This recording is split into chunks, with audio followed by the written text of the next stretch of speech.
Hey, how's it going, guys? Welcome back to another video. And today we will be talking about potential trade scenarios for John Wall to the Los Angeles Clippers. Now, again, this is a potential trade that has been rumored for a long time. John Wall, of course, we know he's not going to be a long term part of the Houston Rockets. And there are a lot of teams that could use John Wall, one of them being the Los Angeles Clippers. Now, there was an image that circulated yesterday of John Wall sitting next to Paul George's family in the Los Angeles Clippers game one against the Mavericks. Now, John Wall and Paul George go way back. They have been close friends for a long time.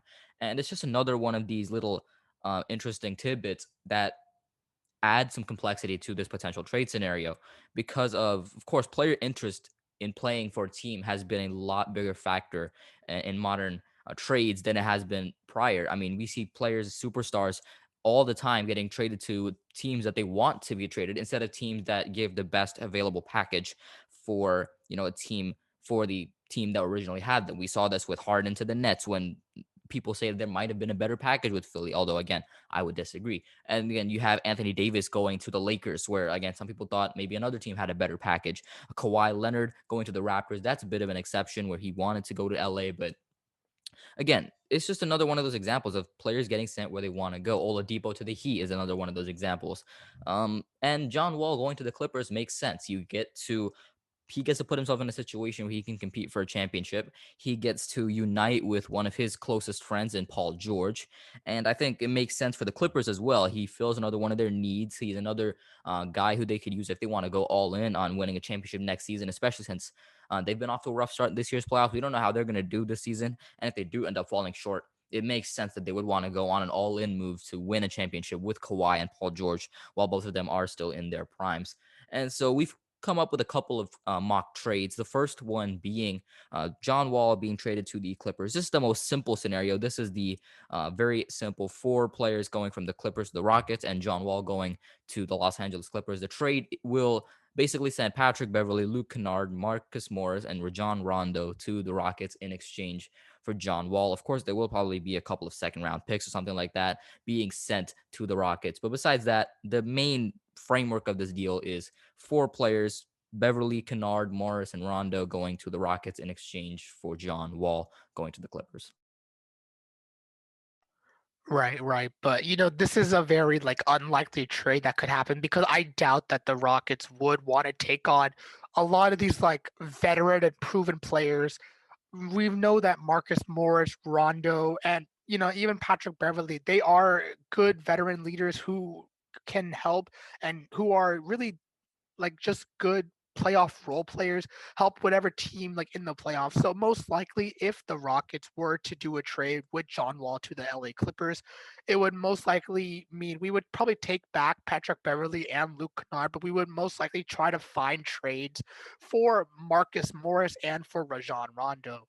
Now, just thinking of two potential playoff teams that could want these type of players, what comes to my mind is the Hornets and the Celtics.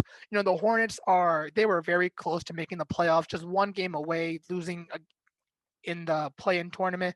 I feel like they would definitely like a player like Marcus Morris, who's proven himself to be a very good floor spacer, and that's something that the Hornets would very much want with Lamelo Ball, his insanely well passing abilities. He would be able to find him in the corner for threes. It would really help the floor spacing considering their centers. They don't really have floor spacing centers. They have Cody Zeller and Bismack Biyombo, who are around the rim kind of players.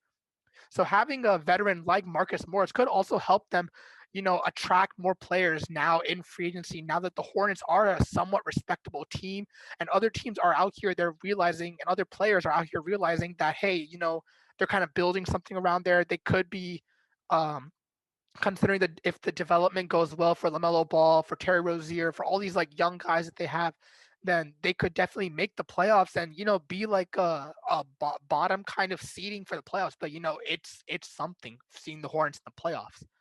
And as for the Celtics point of view, I think that the Clippers would send Rajon Rondo back to the Boston Celtics where he started off his and played pretty much the best basketball of his career. The Celtics lack playmaking, and it's really been shown this year with ever since the departure of Gordon Hayward to the Hornets. People didn't really realize, but Gordon Hayward was a very, very good playmaker for the Boston Celtics, really helped them space the floor and create shots for players like Jason Tatum, Jalen Brown, and Kemba Walker. And while Kemba Walker is a decent playmaker in his own right, I feel like he is more of a scorer, and having a player like Rajon Rondo there would only help the Celtics with his with his playmaking abilities, with his leadership, with his high basketball IQ, and he does have championship experience both with the Celtics and with the Lakers.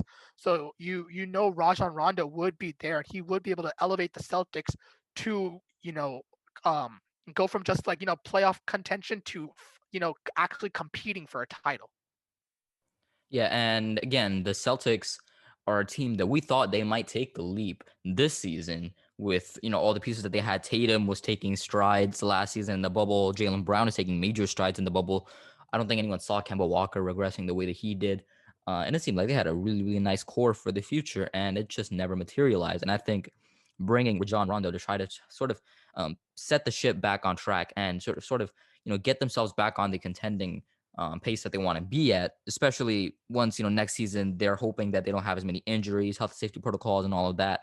I think Rondo fills what is probably their biggest need, which is playmaking. He also does address their depth issue, which has been getting exposed over the past few games and weeks. And again, the fit is there as long as Rondo is fine with playing for the Boston Celtics again. Again, I'm not exactly sure what happened with Rondo and the Celtics. If there is bad blood there, I doubt this trade goes down because of Rajon Rondo not wanting to play for Boston. It would still go down. Rondo will still get traded, but just not to Boston. And that is the main holdup in that scenario. And as far as Morris to the Hornets, that's another weapon for LaMelo Ball to play with. Again, we know that with the weapons that he's having right now, he's already been amazing as far as his playmaking, distributing to Miles Bridges, Terry Rozier, and all of those guys in Charlotte. Marcus Morris, another weapon for him to play with, another veteran leader alongside Gordon Hayward. Gordon Hayward has been incredible. I think Marcus Morris could be a guy next to Gordon Hayward, another one of those veteran mentors for them. And as far as the Rockets, again, this is not a matter of what you're getting in return. Patrick Beverly, Luke Kennard, neither of those guys are going to be like major franchise pieces at all. Beverly, I believe, is 30 years old. Luke Kennard, I think, is in his mid 20s. But this is just a matter of offloading John Wall's contract. This is a matter of getting one of probably the worst contracts in the NBA off of your books and just, giving yourself some more cap flexibility, giving yourself some solid role players and getting off John Wall's contract. You might get to a couple of seconds. And again, who knows what those might turn into. But at the end of the day, this is a matter of offloading John Wall's contract. And I think given that a lot of signs point to the Los Angeles Clippers being a good destination, I think this is probably the best possible trade that you could get for John Wall from the Clippers. Now, again, there are a lot of other teams that could potentially make a trade for John Wall. The Chicago Bulls could be a possibility. The New York Knicks could be a possibility. And we will go through all of those in the future. But for now, this is, in my opinion, the most likely destination for Wall. And I think these are probably the best trades that we could get for John Wall. And let us know your thoughts on a potential trade down in the comments section, and we'll talk about it there. Again, we will discuss other teams in the future, but for now, this is Los Angeles Clippers, the most likely destination for Wall. And that's about it for this video. And as always, make sure to like, subscribe, and turn on post notifications. And we will see you in the next one. Peace.